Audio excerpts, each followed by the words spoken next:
Salut à tous, aujourd'hui on est parti pour l'épisode numéro 867 de l'After Zappimage. Malheureusement on va débuter avec une mauvaise nouvelle, une de plus pour le football argentin, quelques jours après le décès de Diego Maradona. Cette fois-ci c'est Alejandro Sabella, ancien sélectionneur de l'Argentine qui nous a quittés hier à l'âge de 66 ans. Alejandro Sabella était sur le banc de touche de l'Albi Céleste lors du Mondial 2014, on s'en rappelle tous, en 2014 l'Argentine était allée en finale de la Coupe du Monde et avait échoué en prolongation face à l'Allemagne. On poursuit avec le programme de la journée en Champions League. On aura 3 matchs à 19h avec notamment la reprise du match entre Paris et Başakşehir. Dans le même temps, Liverpool sera du côté de Midtjylland. On aura aussi une finale entre l'Ajax et l'Atalanta. Et puis à 21h, des matchs très très importants, notamment pour l'Inter face au Shakhtar, le Real face à Gladbach, déplacement périlleux pour l'Atlético du côté de Salzbourg. On aura aussi Olympiakos, Porto, Manchester City, Marseille et le Bayern face au Lokomotiv Moscou. On jette un coup d'œil aux résultats de la veille. La victoire de Dortmund à Saint-Pétersbourg 2-1. La Lazio et Bruges se quittent sur un nul de partout. Le Stade Rennais battu à domicile par Séville 3-1. La victoire de la Juve au Camp Nou 3-0. La victoire de Leipzig 3-2 face à Manchester United. Le Dynamo Kiev s'impose 1-0 face à Ferencváros et Chelsea tenu en échec par Krasnodar 1-1. On enchaîne avec cette info qui concerne donc le match du Paris Saint-Germain. Il a été reporté. Il reprendra ce soir à 19h à partir de la 13e minute. Il y avait toujours 0-0, donc reprise ce soir à la 13e minute avec évidemment un corps arbitral qui a été modifié. Les arbitres qui étaient présents hier au Parc des Princes ne seront pas présents ce soir étant donné ce qu'il s'est passé. Malheureusement, on a vu encore une fois des choses que l'on ne veut pas voir sur un terrain de football et cette fois-ci ça vient carrément d'une personne qui représente l'UEFA, le 4e arbitre de cette rencontre qui a utilisé des mots qui n'ont pas leur place sur un terrain de football pour désigner l'un des adjoints de l'entraîneur d'Istanbul Başakşehir. Je pense que vous avez entendu parler de cette histoire. Donc les mots, vous les avez sur cette image. Ça ne sert à rien de les prononcer pendant la vidéo. Évidemment, c'est dramatique ce qui s'est passé du côté de Paris hier. L'arbitre, en tout cas le 4e arbitre, a tenté de se justifier par le fait qu'il a utilisé sa langue natale, le roumain. Justification, je trouve, très très maladroite de sa part. Ensuite, on enchaîne avec l'UEFA qui a réagi près de 2 heures après l'interruption de cette rencontre.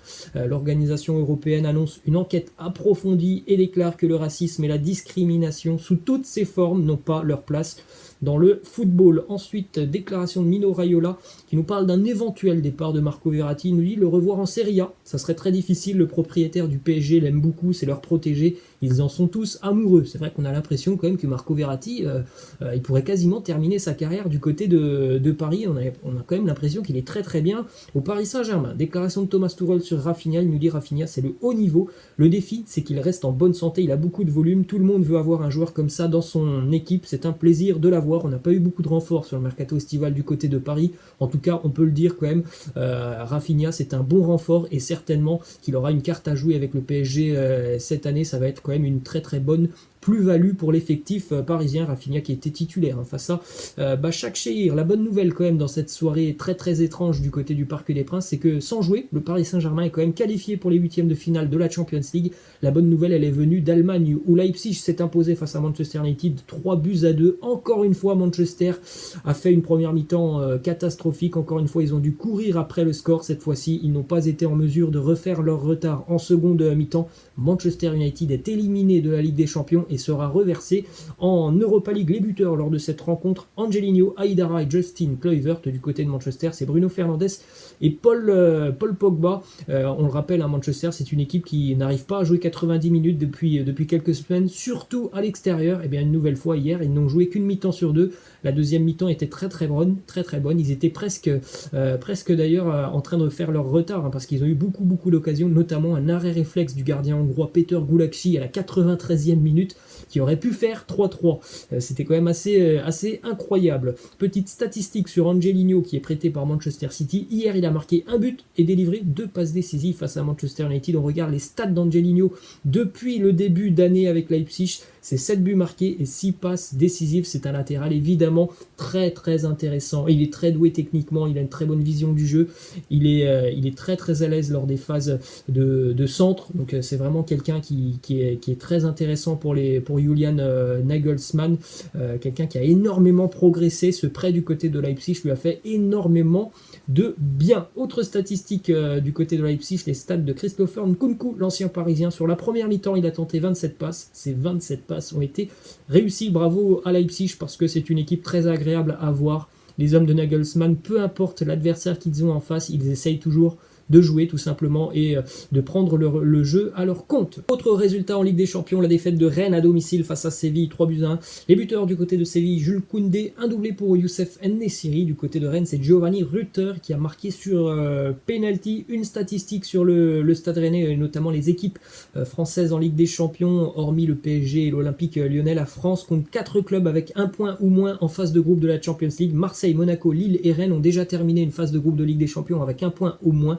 Aucun pays n'en compte plus. La France est le premier pays à le faire lors de 3 saisons consécutives. Monaco il y a 2 ans, Lille l'année dernière et Rennes cette année. On en a déjà parlé.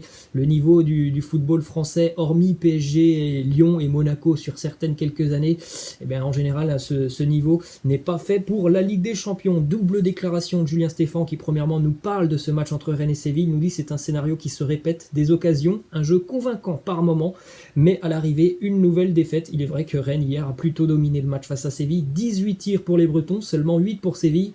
Résultat final, 3-1 pour les Sévillans. On a vu de belles séquences du côté du Stade Rennais hier, mais voilà, l'expérience, elle est du côté de Séville, et l'expérience, elle a toujours été du côté des adversaires du Stade Rennais sur cette année en Champions League. Beaucoup d'occasions, très peu d'occasions qui terminent au fond. Donc évidemment, c'est difficile pour les Bretons de terminer cette campagne européenne de cette manière. Autre déclaration de Julien Stéphan qui a annoncé que ses joueurs allaient partir en stage à Marbella pendant 3 jours avant le déplacement à Nice ce week-end. Il nous dit on y pensait depuis un moment, on a voulu trouver un endroit qui nous permette de bien travailler, on y va aussi pour récupérer un peu de fraîcheur mentale en se dépaysant et sortir du cadre habituel. Peut-être que ça va faire du bien aux Bretons qui en ont besoin avec cette terrible série de matchs sans victoire pour les hommes de Julien Stéphan. Direction l'Espagne maintenant avec cette image assez symbolique, le naufrage du Barça au Camp Nou face à la Juventus. On a l'impression que ça fait 5 ou 6 mois que le Barça a joué face au Bayern Munich. On a l'impression que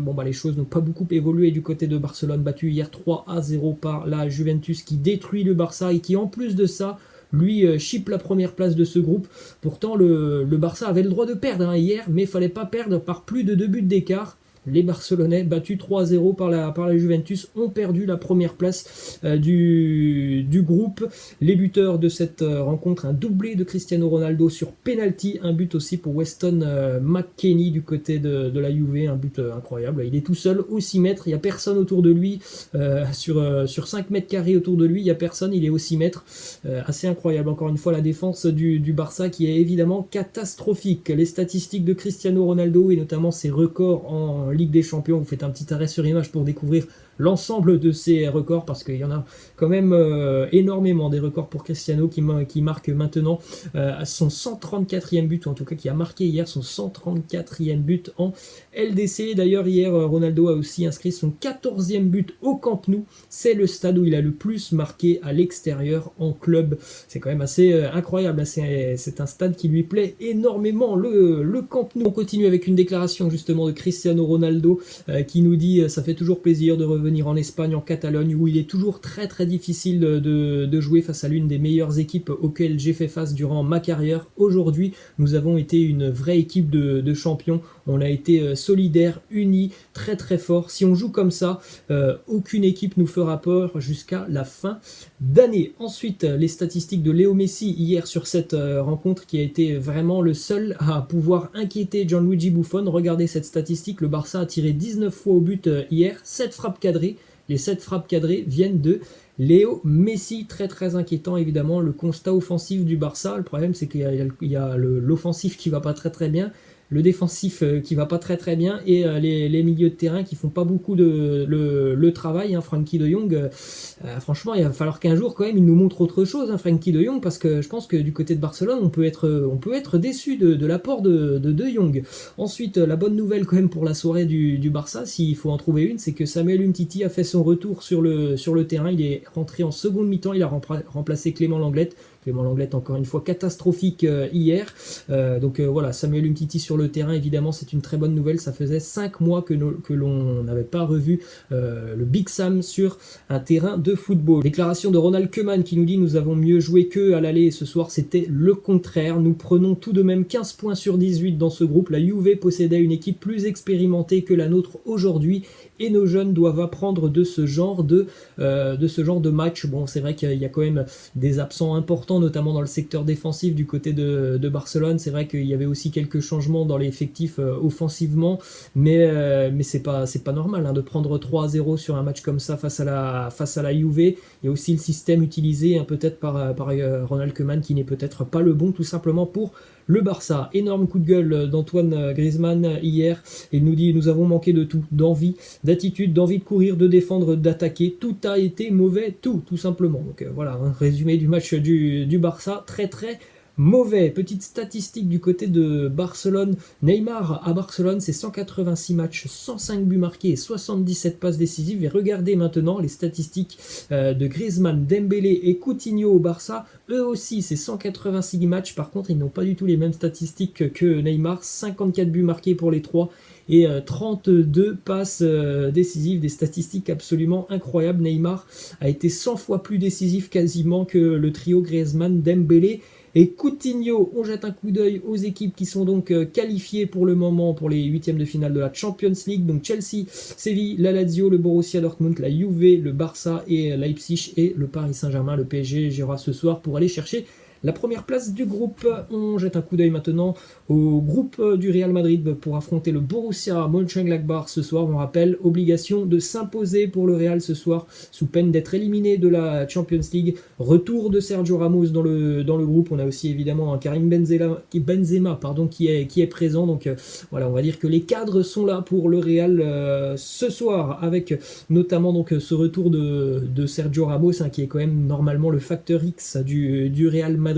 C'est peut-être lui qui va amener le supplément d'âme aux Madrilènes ce soir pour aller chercher la qualification. Autre info du côté du Real, Luka Jovic qui est forfait pour 2 à 3 semaines suite à une blessure aux adducteurs. Bon, c'est compliqué, hein. Luka Jovic, on ne le voit quand même que très rarement sur le terrain.